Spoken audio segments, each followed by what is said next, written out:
Jeunet Formation donc en quelques mots. Donc tout d'abord au niveau de l'apprentissage, nous proposons donc de l'apprentissage service à la personne. On a un rôle essentiel dans l'accompagnement et l'écoute des jeunes. Et enfin, ce qu'on peut dire aussi, c'est les métiers du commerce, de la nature et du service. Tout d'abord, l'ADVF, assistant de vie aux familles, donc sur une formation courte d'une durée de 3 mois où on a la possibilité en fait de valider les 3 CCPC, entretien des locaux, la petite enfance et la personne âgée. Ensuite, nous avons donc l'apprentissage qui se fait sur une formation longue de 3 ans. À la clé pour les 2 formations, donc la possibilité d'avoir un travail ou la poursuite d'études après l'obtention du diplôme.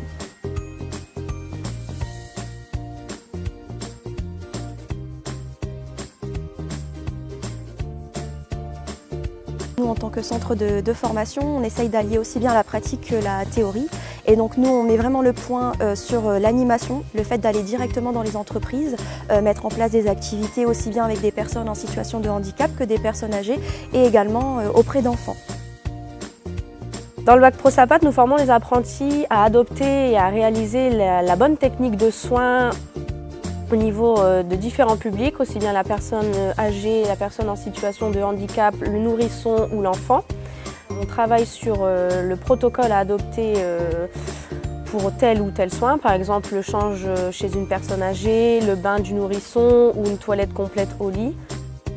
Dans un second temps, lorsque les apprentis ont intégré le bon protocole de soins, nous réalisons des mises en situation professionnelle sous forme de scénettes où les apprentis se mettent dans la peau d'un personnage, par exemple une personne âgée, une personne en situation de handicap, pour ensuite s'auto-évaluer en groupe suite à la petite scène qui vient de se passer ou suite à différentes pratiques qu'ils ont pu réaliser dans cette scénette.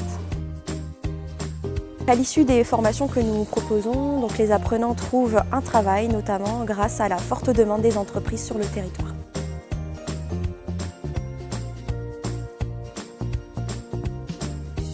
Pour entrer en formation, ce qui nous importe, c'est réellement la motivation et non le niveau d'études de la personne. On regarde vraiment les qualités, notamment l'empathie, la bonne communication auprès d'un public, l'écoute, l'accompagnement et sans oublier que la formation est totalement gratuite. Il faut être attentive, souriante, douce, aimable, être gentille, être délicate et patiente. Il faut beaucoup d'empathie, il faut aimer les gens. Voilà, il faut donner de sa personne, il ne faut pas hésiter parce que c'est physique, hein, ça a l'air de rien, mais c'est un travail physique. Puis émotionnel aussi, hein, parce qu'on rencontre des gens de différentes pathologies. Voilà. Mais il faut aimer les gens, je crois que c'est la qualité première. C'est Pôle emploi qui m'a proposé cette formation parce qu'ils ont vu que j'avais postulé pour travailler dans les hôpitaux, etc. Et du coup, j'ai accepté tout de suite parce que c'est une formation très complète. Donc il y a l'enfance, la personne âgée, l'entretien du logement, tout ça. Donc voilà, ça m'a plu tout de suite, quoi.